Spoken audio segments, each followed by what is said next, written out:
ਇੱਕ ਓਂਕਾਰ ਸਤਨਾਮ ਕਰਤਾ ਪੁਰਖ ਨਿਰਭਉ ਨਿਰਵੈਰ ਅਕਾਲ ਮੂਰਤ ਜੁਨੀ ਸਹਿਬੰ ਗੁਰ ਪ੍ਰਸਾਦ ਜਪ ਆਦ ਸੱਚ ਜੁਗਾਦ ਸੱਚ ਹੈ ਪੀ ਸੱਚ ਨਾਨਕ ਹੋਸੀ ਵੀ ਸੱਚ ਇਕ ਅਦਿਤੀ ਗੁਰੂ ਨਾਨਕ ਦੇਵਾ ਓਂਕਾਰ ਗੁਰੂ ਅੰਗਦ ਦੇਵਾ ਸਤਨਾਮ ਗੁਰੂ ਅਮਰ ਪਿਆਰੇ ਕਰਤਾ ਰਾਮਦਾਸ ਗੁਰਬਾਰੇ ਪੁਰਖ ਸ੍ਰੀ ਅਰਜਨ ਸੁਖਦਾਨੀ ਨਿਰਭਉ ਹਰਿ ਗੋਬਿੰਦ ਗੁਣ ਖਾਨੀ ਨਿਰਵੈਰ ਗੁਰੂ ਹੈ ਸ੍ਰੀ ਹਰਿ ਰਾਏ ਅਕਾਲ ਮੂਰਤ ਹਰਿ ਕ੍ਰਿਸ਼ਨ ਧਿਆਏ ਅਜੂਨੀ ਤੇਗ ਬਹਾਦਰ ਰਾਏ ਸਹਿਬੰ ਗੁਰ ਦਸਮੇ ਸਹਾਏ ਗੁਰ ਪ੍ਰਸਾਦ ਗ੍ਰੰਥ ਗੁਰ ਗਿਆਨਾ ਵਾਹਿਗੁਰੂ ਬੰਦਨ ਭਗਵਾਨਾ ਗੁਰੂ ਗ੍ਰੰਥ ਕਲ ਜੁਗ ਪਇਓ ਸ੍ਰੀ ਗੁਰੂ ਰੂਪ ਮਹਾਨ 10 ਪਾਤਸ਼ਾਹ ਇਹ ਰੂਪ ਹੈ ਗੁਰੂ ਗ੍ਰੰਥ ਜੀ ਜਾਨ ਪੂਰਨ ਦੇਖਿਓ ਆਤਮਾ ਦ્વૈਤ ਸਭ ਨਿਵਾਰ ਪੈ ਸ਼ਾਂਤਵਾਨ ਸ਼ਾਂਤ ते पद न मोह मार कहाँ बुद्ध प्राप्त तुच्छ हमारी बन सके महिमा जो तिहारी हम ना सकत कर सिर्फ तुम्हारी आप ले हो तुम कदा Sarari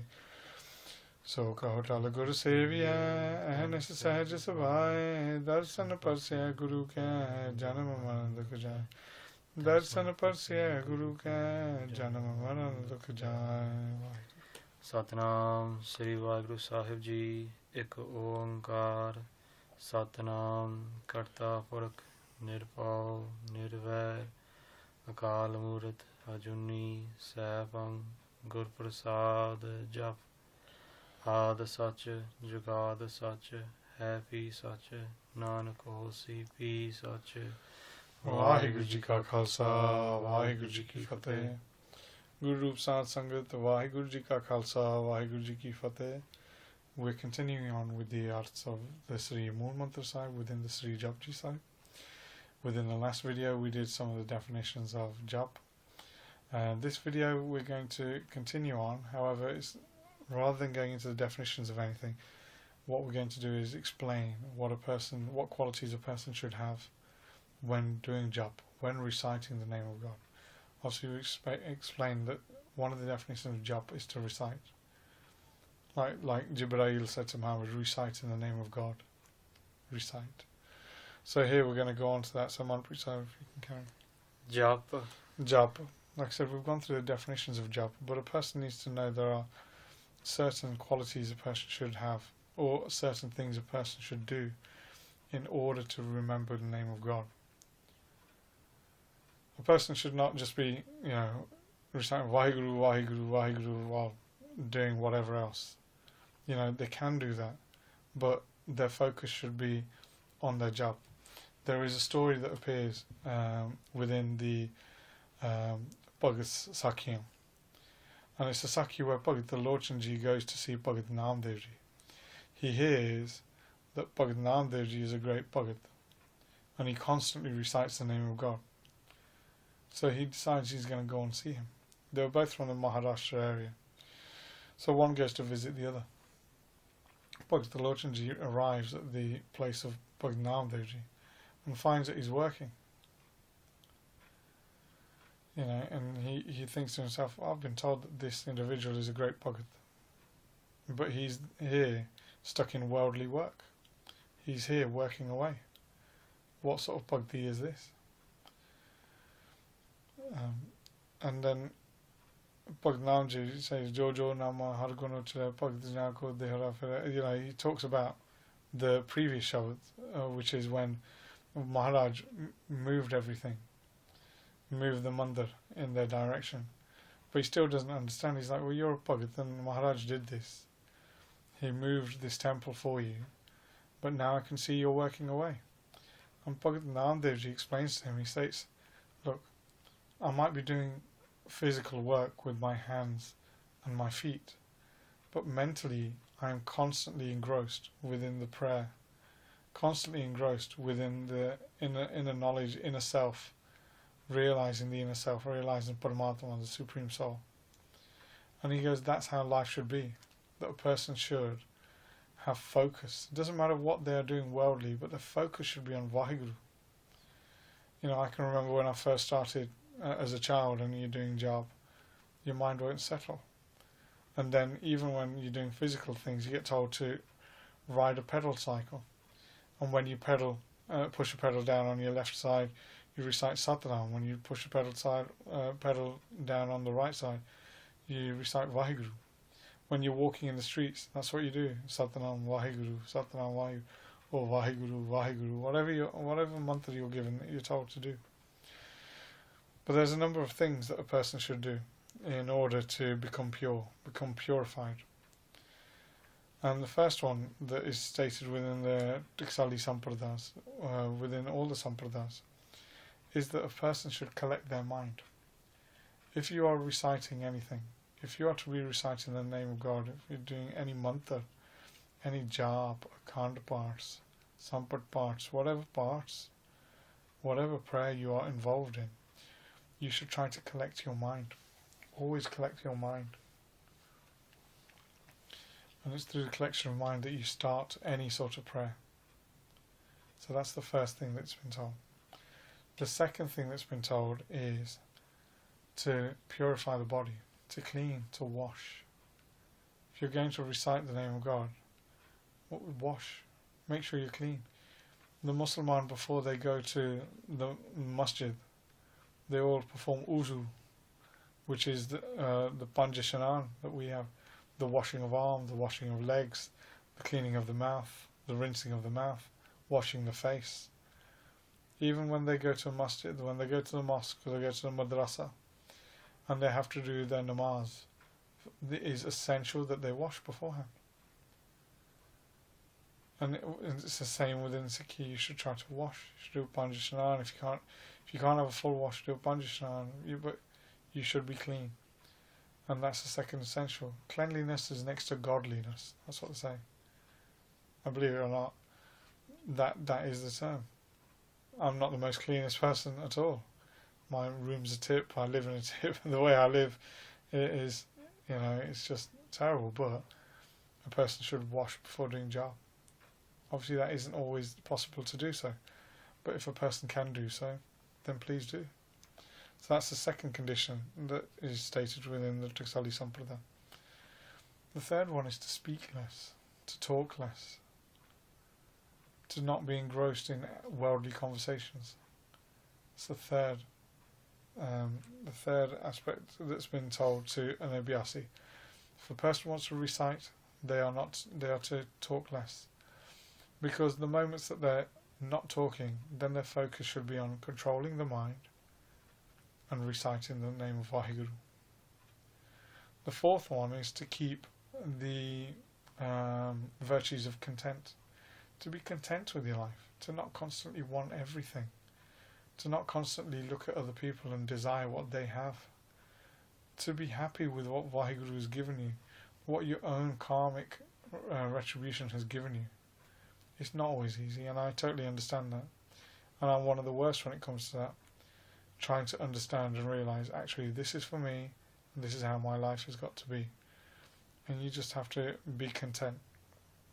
So that's the fourth characteristic that a person should have. The fifth one is to realise and understand that Vaheguru, Akal Purkh, or Brahm, the non-attributed form of Vaheguru, God, is ever present, is everywhere. If a person is to meditate, then meditate knowing that Vaheguru is here with me and can see me for everything I do and knows my innermost thoughts. Again, an early step when I started to recite Vaheguru Mantra or the Mool Mantra, one of the things that the sadhu said to me was, I remember asking him, saying, look, I try to meditate, but meditation doesn't seem to go there. My mind wanders very quickly. So how do I stop this wandering mind like a horse? It is like a horse that will just run in any direction.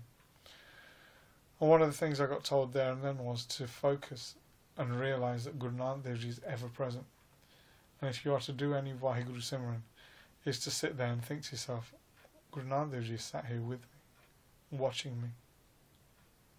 So I need to put my focus into the meditation and not verbally meditating, but mindfully desiring other things or thinking about other things or reminiscing on other things.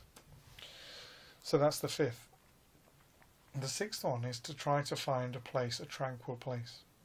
A place that's tranquil where a person can meditate and they can focus. there's no point sitting in the middle of a highway, especially in the middle of somewhere like India where you're hearing horns all day, all night, or animal and livestock. You want to find a peaceful place. And at a peaceful place, you want to meditate. And that's the reason why Guru Tegh Bahadur Ji had a pora. A pora is it's very similar to what we'd consider a basement area. It's an area where you go downstairs and you're hidden away, you are secluded, where you can meditate. The jogis all had mutts, which again are little places which are dug out and they can meditate in. And Baba Deep Singh Ji had a pora. Sant Baba Teja Singh Ji, Radha Sahib Wale used to meditate every day in their pora, where Sant Ishwar Singh Ji Radha used to meditate.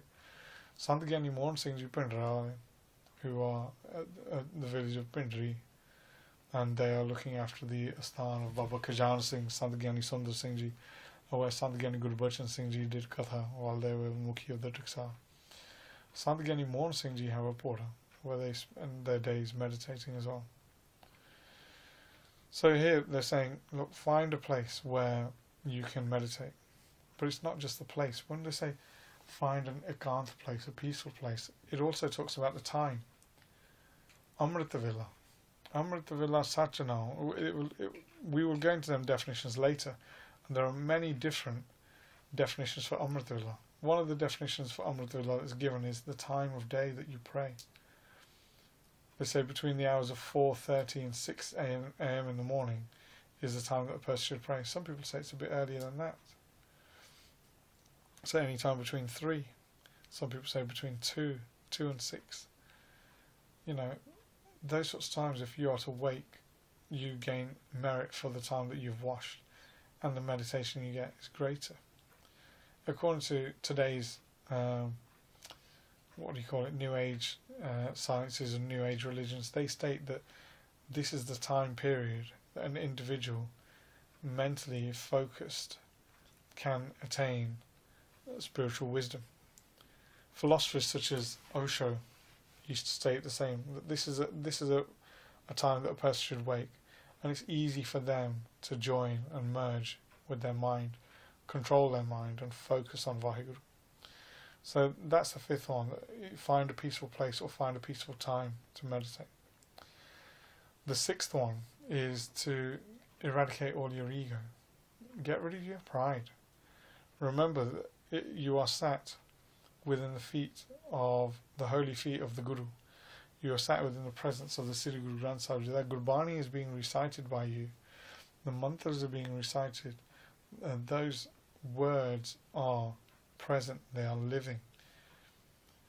So you should always remember that you are within the area of your Guru and that pride should be banished from the area. The next one, the seventh one, is to have complete faith and devotion within Sri Guru Granth Sahib, within the Guru. So while you're reciting it, that's where your focus should be, within the Guru. Some people will find it difficult to have focus on Sri Guru Granth Sahib because to them it's not tangible, it's not understandable, very difficult to comprehend. And at that point we have the different types of darshan. You have the Sarupa darshan, where you find a form, sargun form of the Gurus, and you use that to initially focus. So that's what a person should do, always have focus within their Guru. And then the last one is, a person should always meditate without a desire. Desireless meditation is what a person should look for strive, because what you're looking to try to do is immerse your individual soul with the Supreme Soul. And that can be done through meditation. However, if you are to be meditating with a desire, then your meditation is for that desire only. You'll be blessed with that desire, but it doesn't mean in this life, not always. There are other lives that a person transmigrates, and it might be part of your karmic fortune that you gain something and another does not gain. So a person should always worship without desire, should be desireless. And then the other thing that Maharaj states is that a person should recite when they're not tired, when they're not lazy. Because the other thing that takes place is a person starts reciting when they are feeling tired or feeling lazy. And the mind of an individual then sets in with a tamoguni form. which is a dark form, and that's saying to the mind, don't listen to this, because you and me will lose our individuality and we will become one of Brahm. So instead, the mind will focus on the tamogun form and fall asleep, making you feel lethargic and tired. And so those are the 9 things, or 9 or 10 things that are written within the Sampardaic Tikas to explain how a person should meditate, how a person should recite the name of God. And next time we're going to continue on with the Sri Japji Sahib. So Kamalpreet Singh, if you can close us up. Ek oankar Satnam Karta Purakh Nirpau Nirvair Akal Murth Ajuni Saivang Gurprasad Jap Ad Sach Jugad Sach Hai Pi Sach Nanak Hosi Pi Sach. Waheguru ji ਕਾ ਖਾਲਸਾ ਵਾਹਿਗੁਰੂ ਜੀ ਕੀ ਫਤਿਹ।